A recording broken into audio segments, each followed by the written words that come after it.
तारडी प्रखंड के कटरा गांव में किशोरी झा के घर में खाना बनाने के दौरान अचानक आग लग गई, जिससे घर में रखा सारा सामान जलकर राख हो गया। बताया जा रहा है जो लाखों की क्षति हुई है। घर में रखा सारा अनाज और सामान इसमें जल गया, बचाया नहीं जा सका कुछ भी। गृहस्वामी इस अग्निकांड से काफ़ी सदमे में है।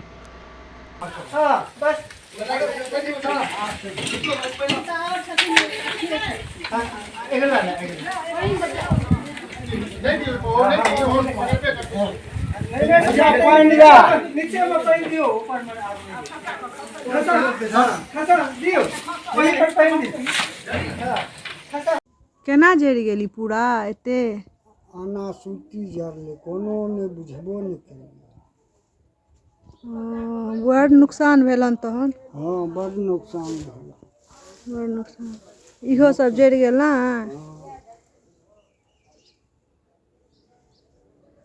पूरा घरे जरि गेल। हाँ,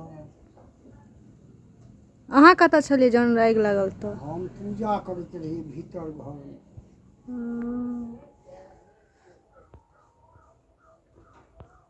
चौकी खसा देबो? नहीं, वो तो जरि गेल, आब की खसेबै? भऽ गेलौ? रहत रहो कोनो। रहबो?